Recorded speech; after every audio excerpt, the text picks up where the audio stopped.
sur les sujets un peu plus précis, pointus, alors, j'aurais pu, vous parler, je vous en parlerai peut-être d'ailleurs une prochaine fois de la visite du pape en Irak qui commence aujourd'hui, qui est un sujet tout à fait, fascinant qui est la diplomatie du Vatican, avec un pape, qui est quand même à la fois très politique et assez astucieux dans sa capacité à occuper. 2e sujet, tout à fait différent, beaucoup de sujets européens en fait à traiter, en ce moment, ces derniers temps, les élections en Catalogne, qui le 14 février dernier ont, renforcé, la majorité des, indépendantistes au parlement régional. Pour la première fois, l'ensemble des forces indépendantistes ont dépassé les 50 des voix dans un scrutin régional en Catalogne.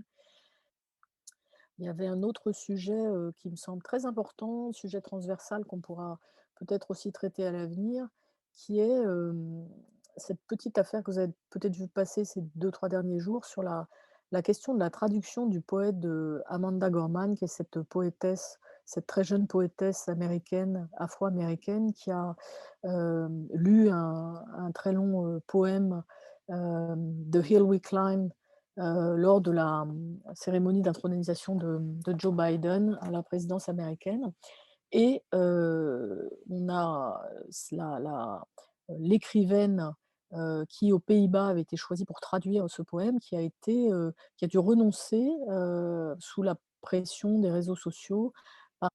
Maintenant je vais vous donner quels sont les 3 sujets, qui m'ont semblé, devoir mériter un petit peu plus d'explications, pour cette session. Alors le premier, sans trop de surprise parce que c'est dans la continuité de la session de la dernière fois sur l'Iran, c'est la façon dont s'organisent les premiers pas diplomatiques de cette nouvelle administration démocrate américaine, au Moyen-Orient. Le deuxième sujet, c'est, hem, le retour de Mario Draghi, en Italie, c'est-à-dire la nouvelle coalition politique, italienne et ce que ça peut signifier sur la façon dont la politique s'organise dans les démocraties européennes dans ci, la crise du politique, la façon de la résoudre. Le troisième point rejoint celui-là d'ailleurs puisqu'il s'agit de la rupture du parti de Viktor Orban, le Fidesz, hongrois, avec le groupe du, PPE, du Parti populaire européen, le groupe des droites européennes au Parlement européen et ce que ça peut signifier pour l'avenir et sur d'abord la droitisation du spectre politique européen et la façon dont peuvent se réorganiser les différentes droites.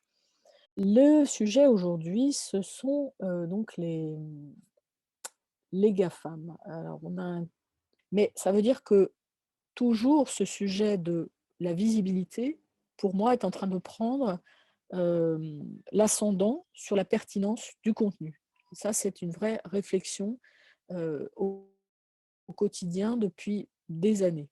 Que penser de tout ça? Est-ce que finalement, les GAFAM, ce sont des possibilités infinies qui s'ouvrent ou est-ce que c'est, la panique à bord, qui est, ma réaction quand je vois les trolls turcs, tête de mort?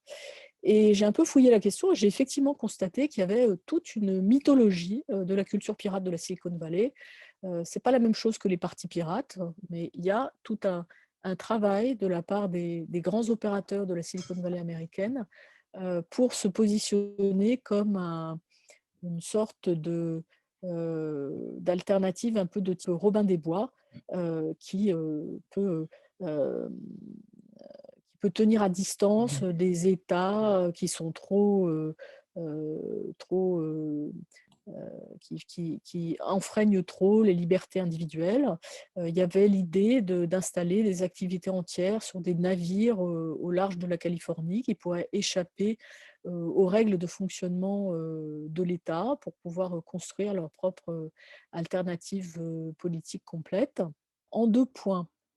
La problématique, c'est, que le constat, c'est la prospérité et la domination effectivement des GAFAM sur notre monde dans à peu près tous les compartiments du jeu, aujourd'hui. Et puis la deuxième question, c'est, en quoi est-ce que, cette domination va être, structurante pour, reconstruire le monde du futur? En quoi est-ce que, ces paramètres aujourd'hui que nous donnent les GAFAM vont perdurer? Ou est-ce qu'on peut, imaginer des négociations avec les GAFAM, voire, les mettre au pas? puisque c'est ça la question aujourd'hui que se pose un certain nombre d'États. C'est la reprise en main de ces entreprises pirates, par les États. Dans les indicateurs boursiers aujourd'hui, alors on estimait encore il y a 3 ou 4 ans quand vous observiez ce que disaient les analystes financiers, que cette présence des GAFAM dans les indicateurs boursiers était plutôt dangereuse parce que c'était perçu comme une cause d'instabilité potentielle, alors qu'aujourd'hui, au contraire, c'est un énorme, un fabuleux, stabilisateur et leur domination économique a été même accentuée par la pandémie. Sur le plan politique, on a vraiment une réflexion sur la vulnérabilité des démocraties qui est en train de se faire son chemin. Heu, alors il faut comprendre que ces acteurs, qui, hem, se disent innocents, n'ont en fait jamais cessé de jouer avec la question politique. Alors ça, c'est très intéressant. Elles peuvent se mobiliser contre cet État. Elles bénéficient de la crise de légitimité des institutions politiques et elles peuvent être utilisées aussi par des forces politiques. Alors soit pour faire campagne, vous avez peut-être vous-même déjà rencontré des jeunes start-up en France, qui produisent, du contenu numérique pour les campagnes, politiques. Alors moi j'en ai, déjà rencontré, au moment de la dernière, campagne pour les législatives. J'ai trouvé ça extrêmement intéressant de voir des entreprises qui font du marketing politique et qui donc font du profilage à partir de données. Et enfin, le point important, pour, des chroniques géopolitiques, c'est l'aspect géopolitique des GAFAM avec, je dirais, une réflexion, peut-être paradoxalement, sur la puissance américaine. Ces entreprises, ce sont quand même des multinationales ancrées aux États-Unis. Quid, du rôle des GAFAM dans la transition écologique? Je ne sais pas si tu as quelques infos là-dessus. Et les poids des GAFAM en Afrique, deuxième question. Et en troisième question, aussi autour des... Alors, tu évoquais, en citant l'Italie, enfin, que je te pose moi, je me permets, les cas italiens, en fait, ces nouveaux gouvernements sans élection, finalement. Alors, il y a toutes ces questions des élections aussi, de la, disons, la représentation de politique aujourd'hui à travers les élections, la démocratie à travers les élections, alors que c'est véritablement en crise. Et je fais le lien avec le GAFAM, et comme les GAFAM ont pu contrôler, finalement, ou pourront contrôler davantage avec toutes ces données, les choix aussi des citoyens dans les choix démocratiques quand il s'agit d'élections. Je te laisse.